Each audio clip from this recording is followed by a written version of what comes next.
Today we continue with class Halachos of Brochos. Today's class number 32. And we start with Sefer Chofetz Chaim. And the big topic is the same, the many forms of gossip. Today's topic, parties at odds. And Halachos is defined as any statement that may cause ill feelings between the Jews. So very difficult, very simple, straightforward, right? That can cause any speech that can cause ill feelings between the Jews. That's it. One might think that the statement where ill feelings already exist should be excluded from the category, right? If they hate each other, so what did they add to the hate? Yeah, you did. Actually, I'll say yes, you did. Right? In fact, this is not the case. It is forbidden to strengthen existing animosity, or even to remind someone of his negative feelings towards his fellow. That's how bad it is, right? Even to remind him that he's not such a big friend with somebody else. Okay, stop here. So we continue. We didn't finish chapter. So I tried to finish chapter, but sometimes it's just simply too much information. Sorry. So we're on chapter 14, and our topic is Bracha Belatala, Bracha in vain. And we should not have made this blessing. Okay, everybody's here. Okay, so we continue. And so we continue with part C, section C, and the topic is Gorem Bracha Sheina Tzercha. So what does it mean? Causing a bracha to be made which could have been avoided. Okay, so we'll see what does it mean. So it says one may not cause a bracha to be made if making that bracha could have been avoided. Right, so it says Gorem Bracha Sheina Tzercha also applied to Berachos HaMitzvah. Okay, so blessing on the mitzvah, as discussed in Hebrew note foot below. Okay, so continue. So we're not worried about mitzvah now.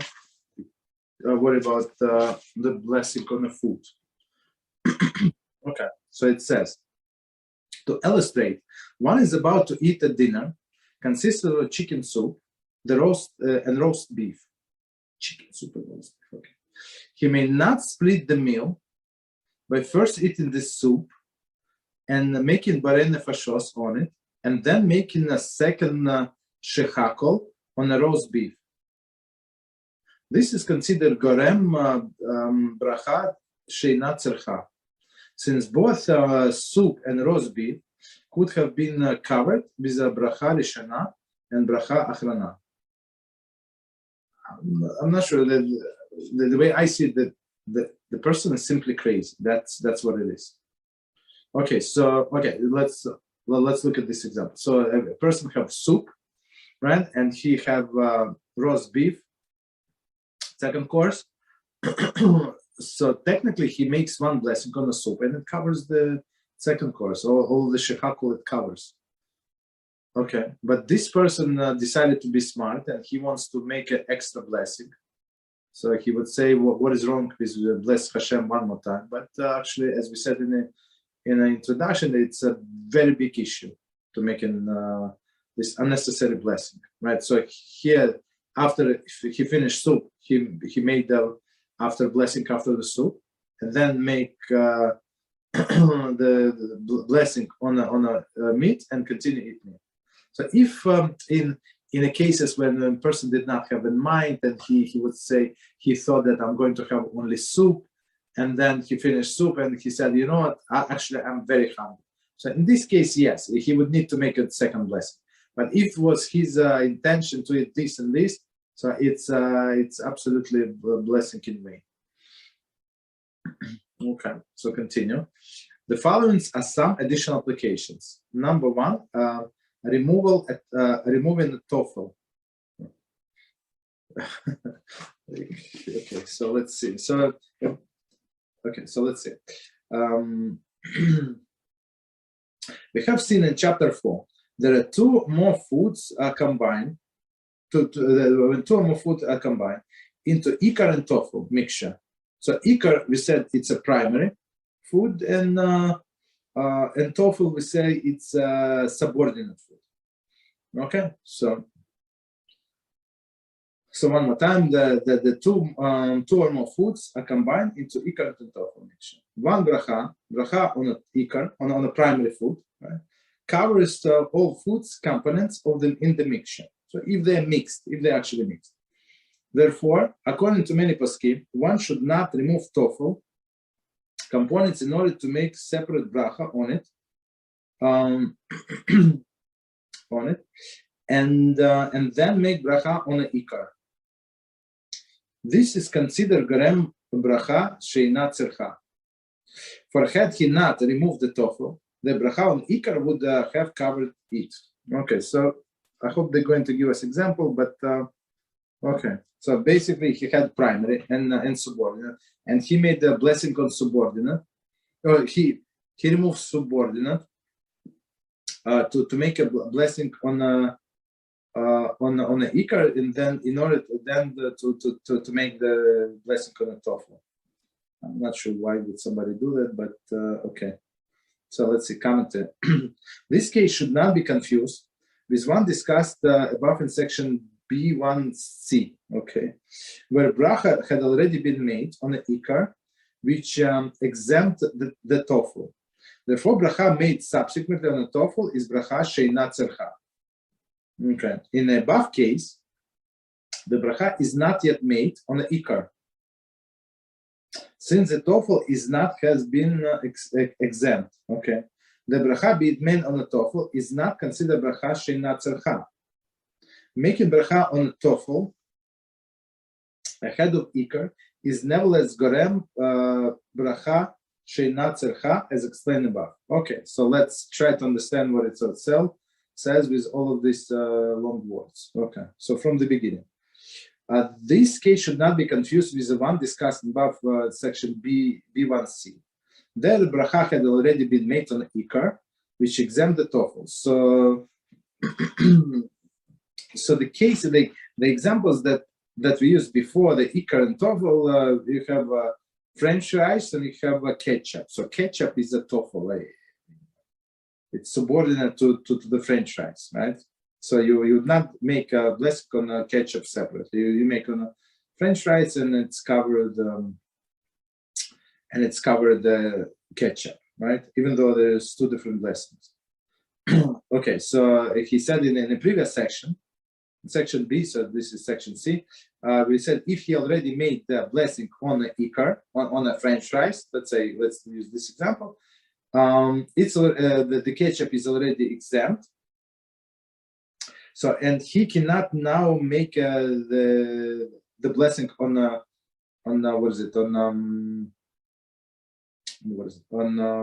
the ketchup, right? So it would be a necessary blessing. Or maybe it's better example. Maybe not better, different example. You eat cereal, right, with milk, right? And of course, milk is subordinate to the cereal. So you say baremi nemizoines, and it's covered the milk, right? So you cannot just start drinking milk and say a separate blessing. That's not how it works, right? Okay. So if person made a blessing on a milk separately, that's for sure a necessary blessing. Okay, now, but he said in this case it's a different situation. What is the situation? Let's read again and explain. In the above case, the bracha has not been yet. Okay, so here he said in this case, right? It's a different blessing. So we did not say the blessing on the Ikar primary, that is cereal, right? He first wants to be smart, and he wants to make a blessing on the milk first, and then make a blessing on the cereal. Right. So, okay. So there's two different things, and as we learned before, mizoinist, right? That it's made one of 5 species. so important that it requires its own blessing. So no milk is going to cover, no blessing on the milk is going to cover it, right? So you have to say separate blessings. So this person is trying to be smart, right? And say two blessings, first on the milk and then on Mizraim. So this is now how it works. That's the issue of this issue. He put himself in a situation, right? Technically, he put himself in a situation that he must say additional blessing. And this additional blessing is unnecessary. So that's the case that we're talking about. So it was number one, remove it Tofel. And number two, eating right before meal. That's okay. According to many poskim, if the table is set and one is about to wash for bread, he should first make Berachos Hamotzi and then eat the other foods. He should not make the Brachot on other foods before eating the bread. Okay. Doing so is called Gore Bracha Sheina Tzercha, causing Bracha to be made which could have been avoided.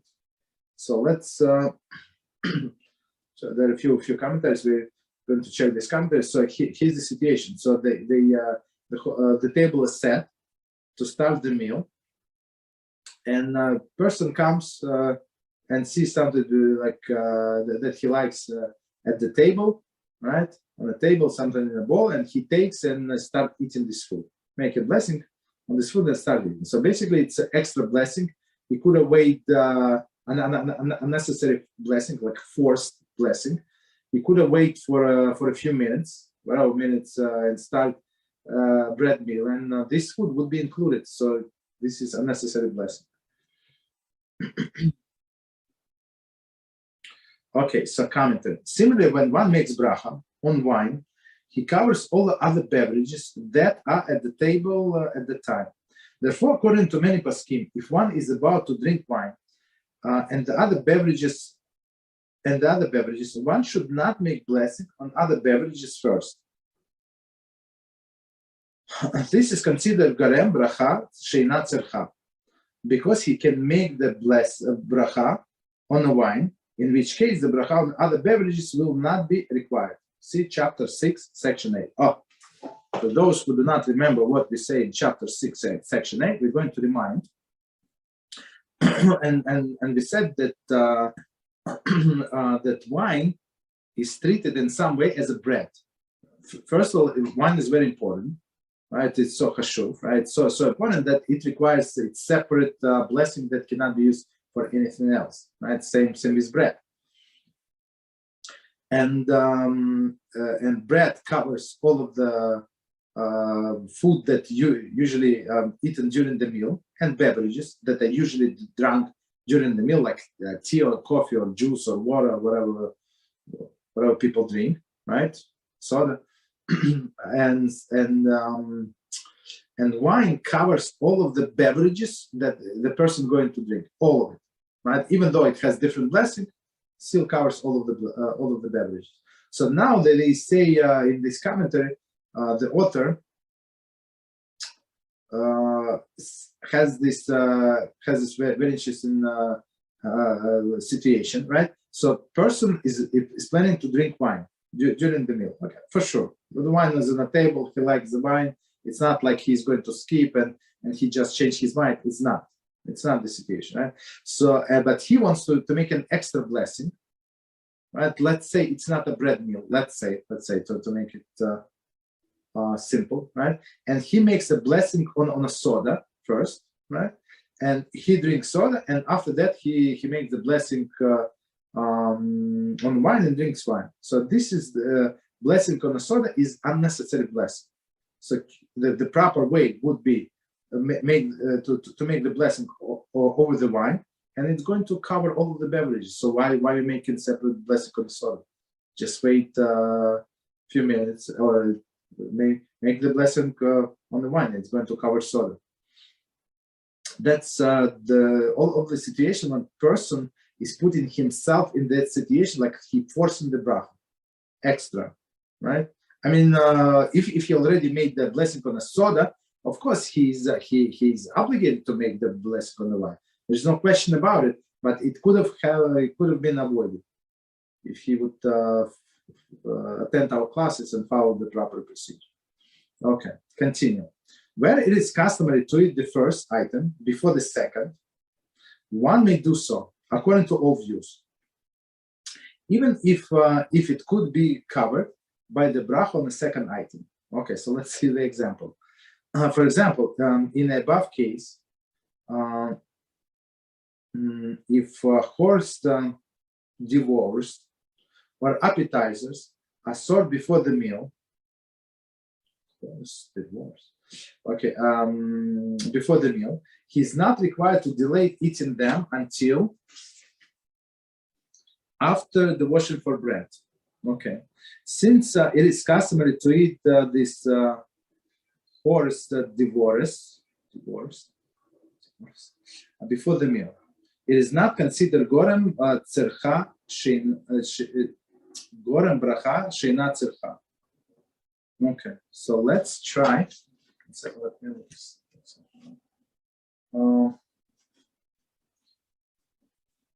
So basically, okay. So what does it mean? It's some kind of reception, right? If you go to the wedding or bar mitzvah or wherever you go, right? So they have a reception hour, and then the main event starts. So reception usually like maybe an hour and a half. Well, everybody arrived. The host greets you and stuff like that. So they give you food. So the main meal is going to start 1 hour later or 40 minutes, whatever, depends on what time you came, right? So there is still time, and they are serving some food now. So you're not obligated. So it's like normal, and it's custom to eat this food, and then you go and wash your hands and eat the other food. So, but it's like an exception. That's the custom to do that. Okay. So in this case, you make the blessing or whatever you eat. You make after blessing. You make after blessing, and then you go in different room. You wash. You sit at the table, and then you have a meal. Okay. Okay. So number 3. So case very interesting. I just see the title. It's very interesting. I'm not sure. I'm not sure why would people do that, but I guess if the author put them all these examples in one place, I guess people do this, right? So it says making a bracha achrona in the middle of the meal. One may not make a bracha achrona. So bracha achrona like after blessing, after the meal, if he intends to continue eating afterwards. Doing so, it's considered gorem bracha sheina tzercha, since he must now make the second bracha rishona and bracha achrona. So let's see the commentary, and we're going to explain. Regarding the permissibility of dividing the Shabbos morning meal in 2 meals in order to fulfill one's obligation of 3 seudas, see Hebrew note 14.1. Okay, we're going to explain. So actually, sorry, it's very, very practical. It's coming up next week. So I'm going to explain exactly what are we talking about. So it says here, I'm not sure why, but here's the scenario that they're talking about. So a person is eating, everything good, he's eating, and then he decided to make the after blessing, right? So he stopped, make the after blessing, and then he say the blessing again and start eat again. So this is unnecessary blessing, right? Concluding blessing and the next blessing before he starts second. He want to continue it, and because one blessing was enough, it's the same meal, right? So it's this extra blessing that he forced, and he said it's very interesting. So some people are trying to break one meal in 2. Right? In Shabbos, we are obligated to have 3 meals. And somehow these people do not want to have a separate meal. Right? They want to break one meal, the main morning meal in 2. Let's say if they start late and they stay around for a long time, and it's time for a third meal, which is, I think it's 6.5 hours. We learn 6.5 hours after the day starts. So technically, there is no problem technically, but practically, let's see. So this, the Shavuos is coming, right? Next week, Beezrat Hashem. And on Shavuos day, at least on the first day, I'm not sure it's second day, but for sure on the first day, there is a tradition, right? So we have a tradition. What is tradition? With dairy food. Right? So read online. I don't want to spend time. The Book of Our Heritage, or buy this book. It's an amazing book of our heritage. Rabbi Eliyahu Kitov. So he explained beautifully all of these customs and why we do, and he explained a lot of other details. Right? But we cannot have milk and dairy at the same meal, right? So what people do, they do the first part of the kiddush, right? They do kiddush on a daily. You start with dairy, of course. You cannot do reverse. We start with dairy and eat like half of the meal. Half of the meal we eat, right? Dairy food. Okay, so then we finish with dairy food. We go wash our hands, right? Take the dairy out from the table. We say Berachos Hamazon. We go outside. We do interruption for 15 minutes, 20 minutes, half an hour. Whenever we do interruption, then we come back, right? And now we start eating, right? Now we start eating the second part of the meal, which is meat milk. Meat meal is meat, right? Because why? Because it says clearly on holidays you have to enjoy. And how do you enjoy? Gemara says you have to eat meat, red meat, and drink wine. Okay, that's what makes a person happy. Okay, that's why on one hand we have tradition to eat daily. On another hand, since it's a holiday, we have to eat meat. So that's the thing. That's how you break up. So, and this is not an unnecessary blessing, because it is our tradition, and we do it only once a year. Right? It's not like some people trying to break Shabbos morning meal in two. So I'm not sure why would they want to do it. So technically, for the third meal of Shabbos, as we learned in our Shabbos class, you can eat kibbutz of bread, which is 2 ounces, 56 grams of bread, and then that's it. You're golden. That's the minimum requirement. You want to eat salad, you want to eat fish, it's up to you, but you fulfill your obligation, right? So why would you split the extra meat, morning meal in two? I think it's a bigger issue than just to wait and go in a shul or eat at home. I eat third meal at home, just this bread with something, and that's it. Okay, number 4. To fulfill daily requirements of 100 brachos.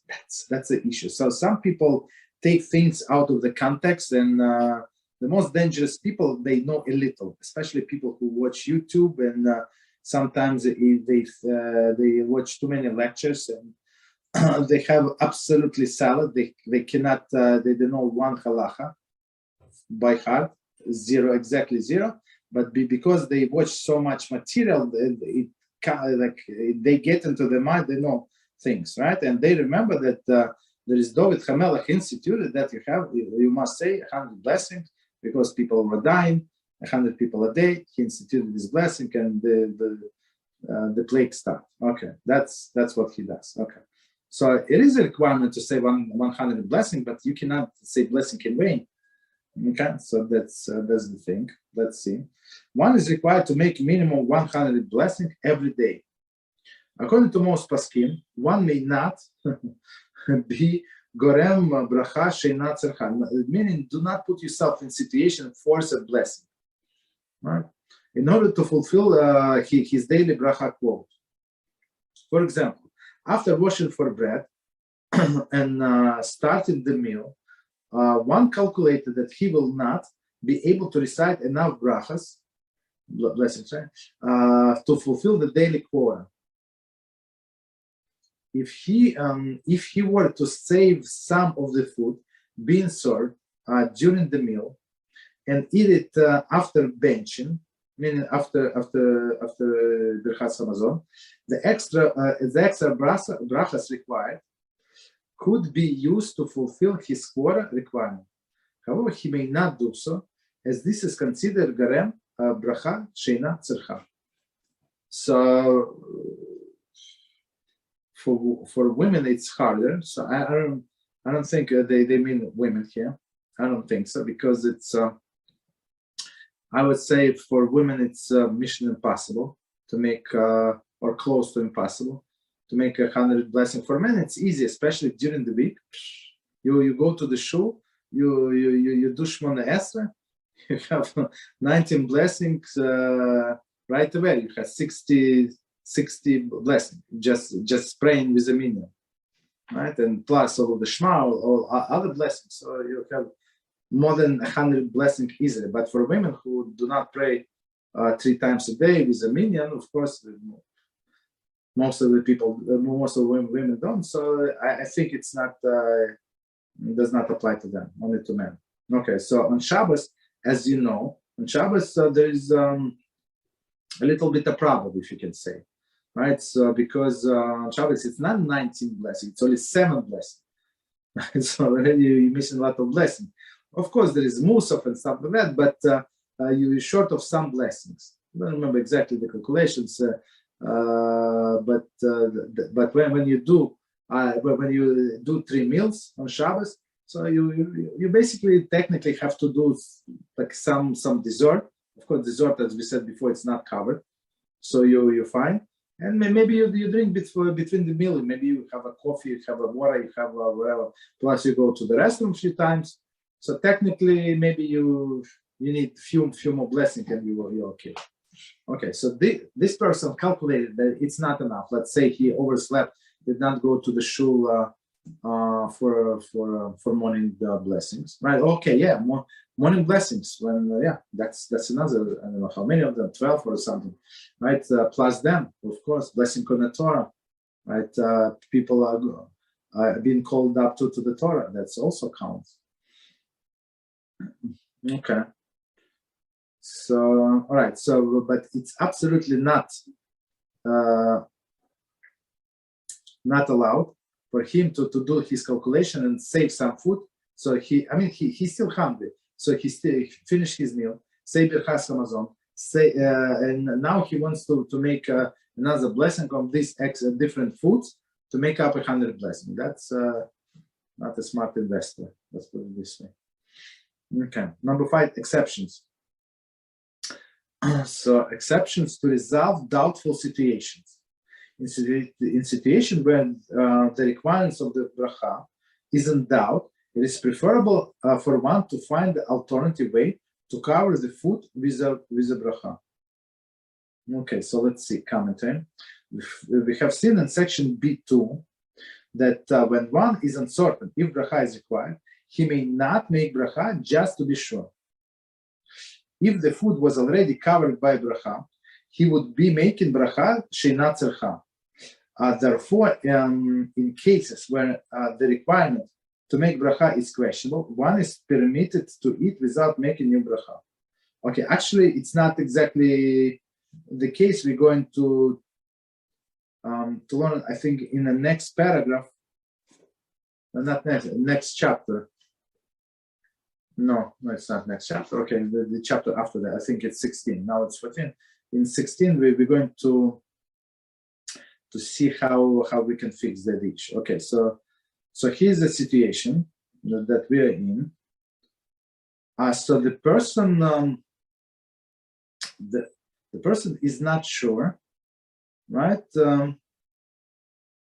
If he needs to make a blessing, right? So the thing is, maybe he thinks that maybe the time when he made the blessing already elapsed, and it's too late, right? It's our next food is not covered. So basically, he's not sure. So a doubtful situation, right? So he cannot make a blessing on another food, let's say, just in case, if it was already covered. Okay.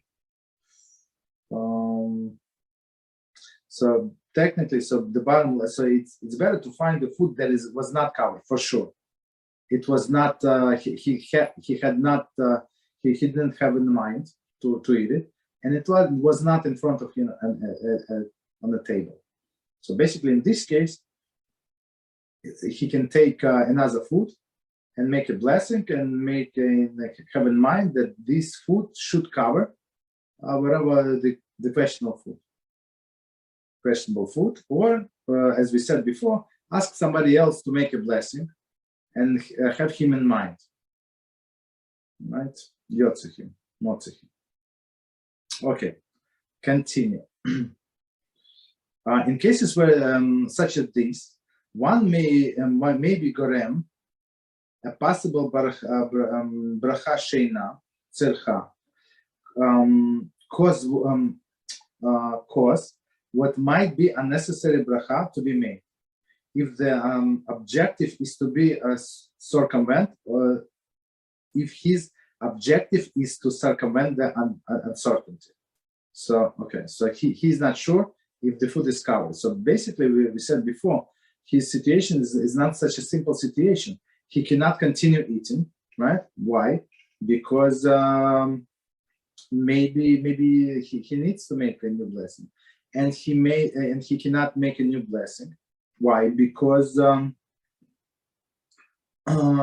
maybe the original blessing is still fine, right? So it would be absolutely unnecessary blessing. So as we said, find another food or ask somebody else, or do interruption. So how do you do interruption? You go outside. You go outside for a few minutes, come back. So for sure the duration of that blessing is not duration.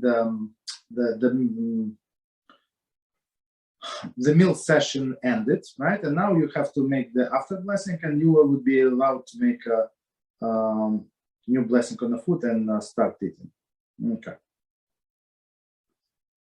Okay, so continue. So, but just because he's not sure whether or not he has to make a new blessing, he cannot start making new blessings. Okay, so they give us example, very beautiful. For example, one started eating an apple and wants to continue, but does not remember whether or not he made the bracha. So, okay, he was, okay. Whatever happened, does not remember. Okay, possible. The poskim advise that it is possible that for him, if it is possible for him to change his location, he should do so, right? If the bracha had been made, it is no longer in effect, right? So it's a change location. He may thus make what might be possibly the second bracha to eat the apple. Even though by choosing to change the location in the middle of eating, he's possibly being gorem bracha sheina tzercha, like maybe he's pushing it, right? If he would finish this apple in this room, he would not need to make a new blessing, right? Maybe. It is preferable to do so in order to resolve the doubtful situation, rather than possibly eat without the bracha. So in this case, they say as an exception, that's an example of the solution that we gave, right? Go out. For sure, if you go outside, that's for sure. If it's too far to go outside, they say even go to another room where you would not see the place where the blessing was made, right? There are no windows and stuff like that, so you would be in situation that when, according to some opinions, you would need to say a new blessing. Commentary. We refer to causing the second bracha to be made as being gorem bracha sheina tzercha. Technically, the second bracha is considered a bracha tzercha because it is needed in order to circumvent the uncertainty. But here we say that okay, the uncertainty, like he cannot continue eating, as we said before. Maybe that bracha, maybe he did make bracha, maybe. Right, so usually it would be forbidden, but in this case, on uncertainty, it is allowed to go to a different room and cause this eating session to be ended, and he can start a new eating session. Okay, B. Not to rely on bracha, which is only valid b'diavad. Okay, one is permitted to be gorem bracha sheina tzercha. Okay.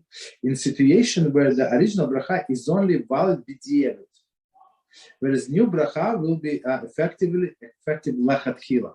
Okay, so what does it mean? In some, I'm not sure, did we cover it? I don't remember if we covered that. So some blessing are effective only after the fact. For example, after the fact, what would be like if you made on a fruit, right? You eating cherry, and you say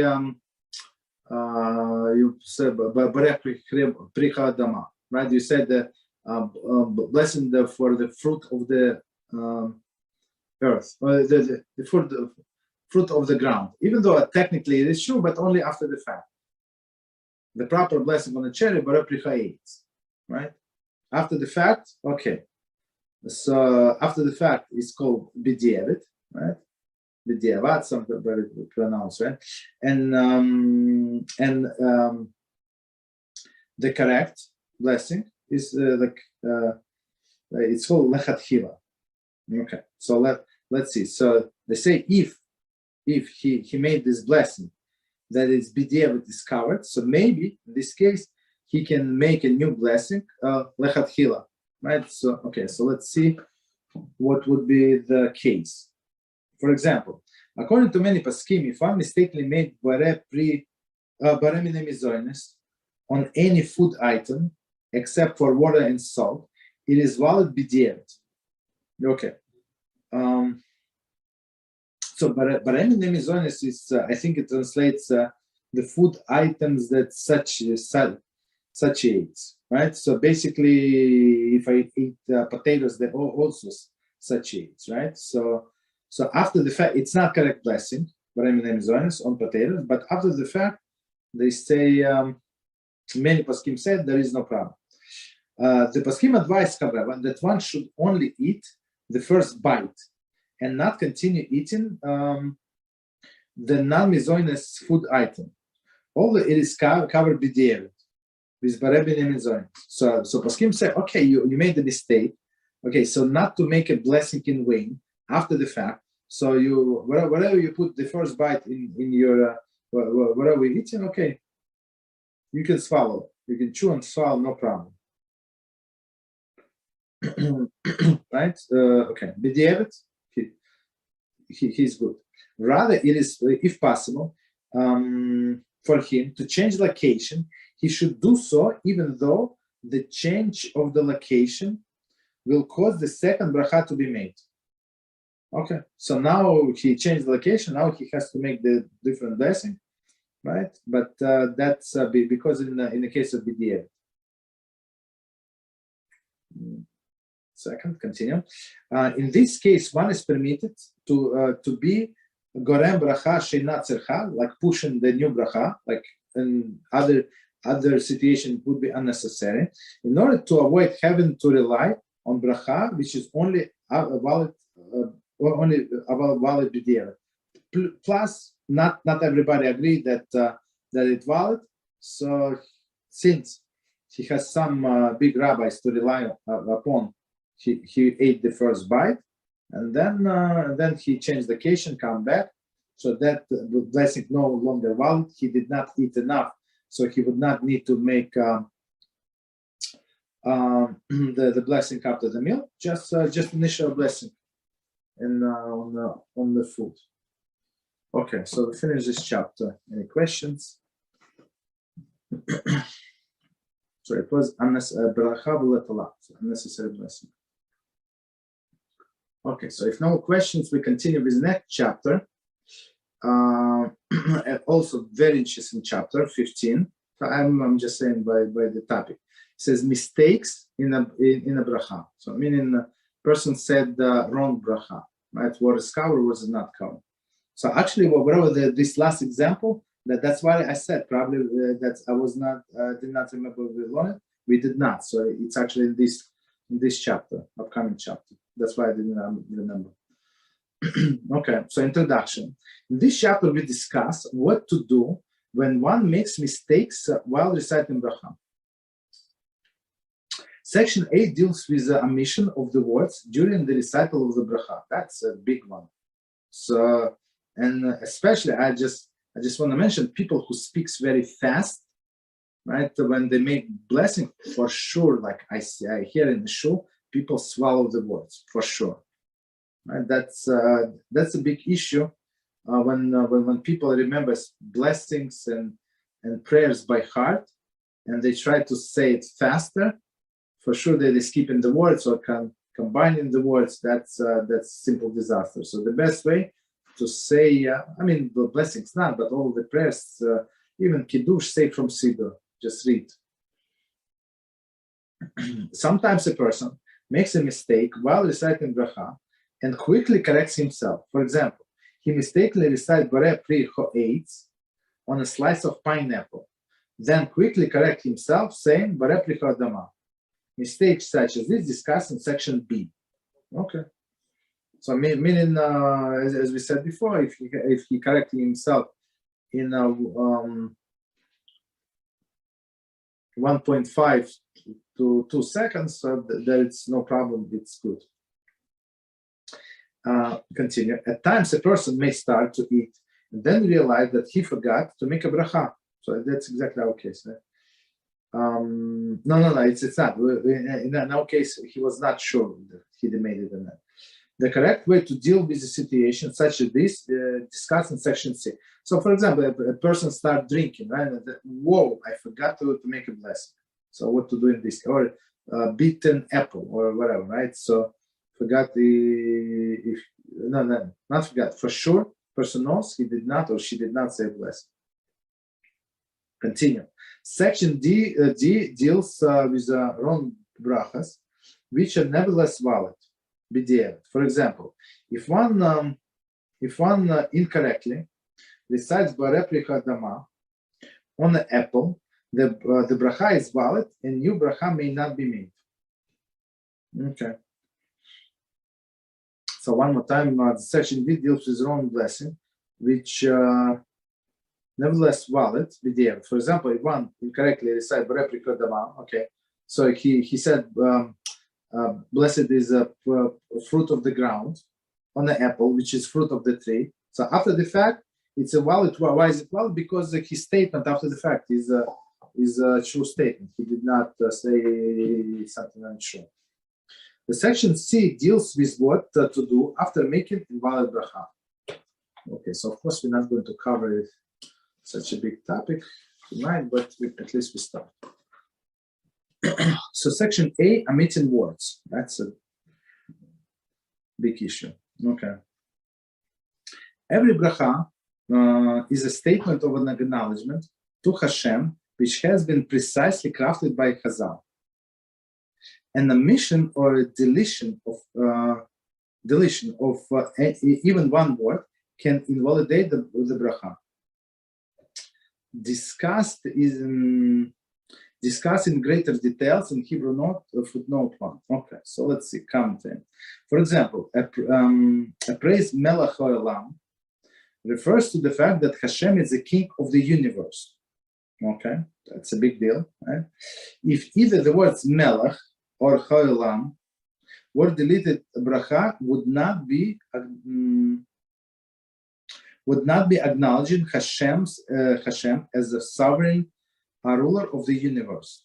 So if you Melech or Hashem, or Melech or Cho'elam, right? Therefore, if one recite a bracha and mistakenly omit either word, the bracha is not valid. So we have to acknowledge that he is the master of the whole world, right? Of the king of the universe, okay? King of the universe, and this apple belongs to him, and I'm blessing him for taking care of this apple and raising this apple and bringing to my local store, giving a strength that I was able to work and bought this apple, and now I have a health to eat this apple and see this apple and smell this apple. So that's acknowledgement that Hashem is king of the universe, right? So if person miss one word, so it's has to repeat the blessing. So if you're going to notice, some people they speak so fast, for sure they miss Melech Olam. For sure, guaranteed. Okay. Since the omission of single word can invalidate the bracha, it is important that the words of the bracha be enunciated clearly and distinctly. So every word speak slowly, even though some people speak fast during the weekday. So right, but when you say the blessing, try to say it slowly and delineate every word, and not enunciate. Enunciate, right? Okay. So commentary. The Ramah Shulchan Aruch Chaim 5.1 states one should not skip a single word and should be as careful in enunciation each and every word as we would be counting money. So if you have to pay somebody $100 bills, if you buy a car, well, you count $100, so you would be very, very careful to make sure that they not stick together. You would not overpay or somebody paying you, so we would be very careful. Check this, maybe it's a counterfeit, maybe not, stuff like that. So Rema Zatzal says, treat these blessings exactly in the same way. Right? Be careful to enunciate every word. If the words are not enunciated clearly, and us, Lord, to the extent that the meaning is changed, the bracha is invalid. Right? So many times people make blessing very fast. It's for sure it is invalid. Okay, continue. It was A, B. Bracha made with the wrong item in mind. Very interesting. The bracha consists of two parts. Number one, an opening, which includes the main part of the blessing. There is the word Hashem Elokeinu Melech Haolam, and number two, the closing, which is a specific part of the bracha. For example, Bare Pri Choetz, Bare Pri Chodama, Shehakol, etc. Okay, so let's say we have two parts of the blessing. One is standard for all of the mitzvahs, I guess. Or I don't want to go to all of the mitzvahs, to all of this, to all of the blessings for food and drink. Let's concentrate on this, right? First part is standard, and second part is changing. Depends on what you're going to consume, okay, or smell. Okay, continue. Note: when one recites Hashem's name, he must be fully cognizant of the purpose for which is being said. I mean, you must have in mind what exactly you would thank Hashem for, right? Therefore, before a person begins to recite bracha, he must first determine the appropriate bracha for the item he plans to eat. Commentary. I see also chapter 2 where the requirements of having the proper kavanah is intention, right? And correct intentions for making bracha is discussed. Kavanah is extension. Okay, that doesn't matter. So basically, before you start the blessing, you must know for sure if it's correct blessing. If you don't know what blessing to make, so first of all, you can check. If you buy this book, it has a very beautiful summary, all of the possible foods. I mean, all the foods that I needed to find out, they're all in this book, and they say which blessing to make before, after, and all of the notes, all of the circumstances about this blessing, and what page. So they would refer back to the book to see the special circumstances, stuff like that. It's this book, whatever they charge, it's worth it every penny. Even it's underpayment for whatever we pay for this book. Okay, so continue. It is not proper. So if you go to internet, some people think that they can get the information on the internet. First of all, you don't know then somebody checked that things on internet, right? You don't know if the person is reliable. Okay. It is not proper to wait until after reciting Hashem's name to determine the appropriate bracha, appropriate ending. So the beginning, as we said, is same for all of the blessing, but ending is not. For example, if one is being served kugel, which requires either mizoines, for example, noodle kugel, or hadama, potato kugel, he should not begin bracha until he determines which bracha will be required. Commentary. B'diavad, if he recites Hashem's name in a bracha before determining the proper ending, but did nevertheless recite the correct bracha, the bracha is valid.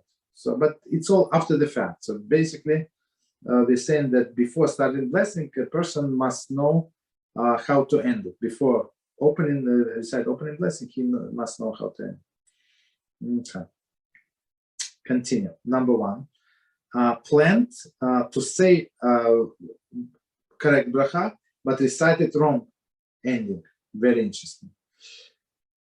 If at the time person had said Hashem's name, the main part of the bracha, he was cognizant of the appropriate bracha, but mistakenly recited the incorrect ending, the bracha is not valid.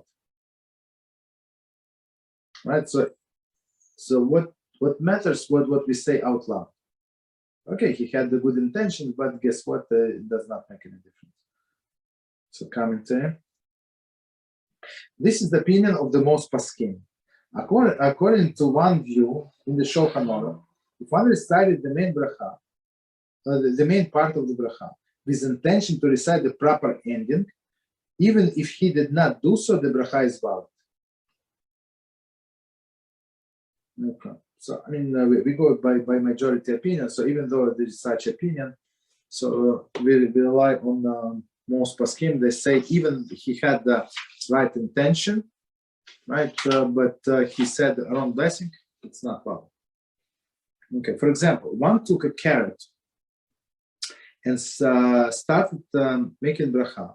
When he recited Hashem's name, he planned to conclude Baret Adama, right? But mistakenly concluded with ha'etz.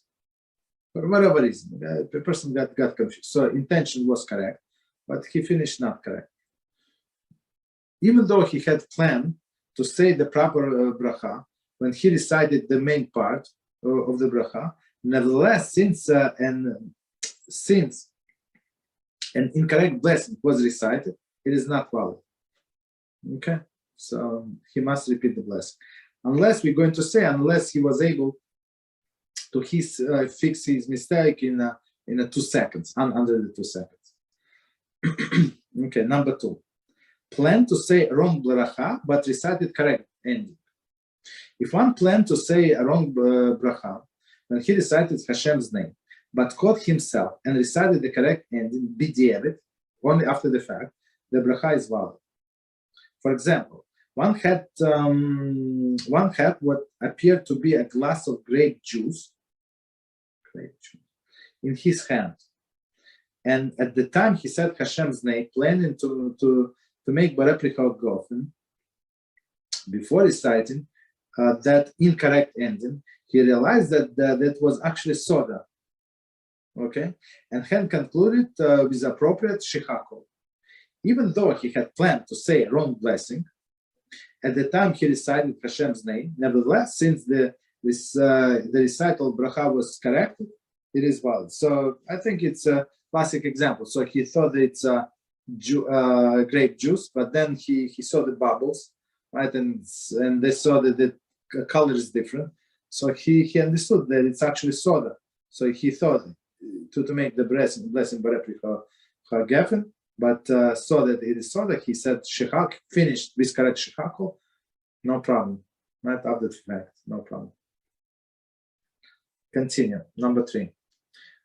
So it's 3 different scenarios. So this I think he's a genius rabbi, this who compiled this book. I'm not sure how long it took him, but I think years and years to compile and so precise all of the cases. Number 3, recited wrong ending, but immediately corrected himself. Oh, that's what we are talking about. If one recited the wrong bracha, but caught his mistake, immediately corrected himself by reciting the correct ending, the bracha is valid. So F, According to most poskim, even if one did not have correct intention while reciting Hashem's name, as long as he immediately recited correct ending, the bracha is valid. Okay, simple, right? But as we said, it's only a few seconds, right? For example, one mistakenly recited Boreh Prichot Dama on a meatball. Okay, paused for a half a second, and then immediately added Shehakol. The result in bracha was Baruch Atah, etc. Boreh Prichot Dama Shehakol. The bracha is valid. So he does not have to not bring Shehakol in here b'dvoroi. So if he just finish Shehakol, so after the fact, after everything, it is valid. The bracha will not be valid unless the correction is begun with within koch kidei dibur of the recital of incorrect of recital of the incorrect phrase. So this is as we were talking before. This koch kidei dibur is a time to make a statement, Shalom Aleichem Rabbi. Right? Some people add Amori, Shalom Aleichem Rabbi Amori, so it's like 2 seconds. Right. Okay, so that's the time span. So okay, continue. Even if one took a bite of a food after making incorrect bracha, but nevertheless managed to append the correct ending in a tok kidei dibur, right? Meaning in this 1.5 seconds, the bracha is valid. So even though he took a bite, right? In the above example, if he made ha'adama, took a bite of the meatball, and then quickly appended shehakol, the bracha is valid. So of course it's after the fact, but bracha is valid. Okay. It's I don't want to start the session, it's too long, so we can stop here. There's any questions? Yeah. Yeah, go ahead. So how much time lasts blessing on water? On water, so so until they say until the next time you're thirsty. So it is not necessary to say a new blessing after 9 minutes. No, you're not obligated. So so give me a situation. So maybe if you give me example, I would answer that. So I was thinking it was needed to make after 9 minutes, because in the Shiur of Rabbi Aaron, sometimes he says, I made a blessing before. So I was having in mind, you have to make a blessing every 9 minutes. But in the Shiur, it was a standard rabbi series. Okay. So, all right. So the thing is, so for example, if you're going to have Shiur for 3 hours and you make a blessing on this cup of water, so it lasts for 3 hours. So if you had intention, it was in front of you or next to you, that you're going to drink this water, it lasts until you finish. 9 minutes is something different. 9 minutes, it means that it's for after blessing. So you have to finish. Let's say if we're talking about liquids, you have to finish revi'is, which is minimum 3.2 ounces, and opinion goes to 5.3 ounces. Meaning in grams, it's I would say like 86 grams, right, of liquid, and 150 grams or something like that of liquid. So you have to finish this amount. Let's say minimum. Let's go by minimum. 86 grams of liquid by in 9 minutes. So if you finish, so you're obligated to do ending blessing. So, but ending blessing, and it's bracha achrona. But bracha rishona, the first blessing, last as long as you're in this session, you're eating or drinking session, or until the next time you want to drink. Right? If you're thirsty, for example, let's say you're thirsty, and there is no more water, so you need to make another blessing, I guess. But if you're planning to drink, for example, the whole night, you want to drink, and you have one bottle in front of you and 2 bottles in the refrigerator, let's say, water.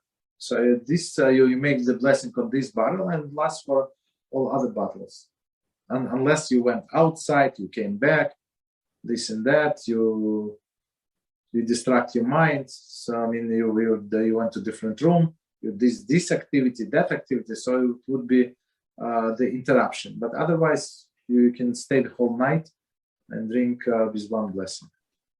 Are you going to need the after blessing?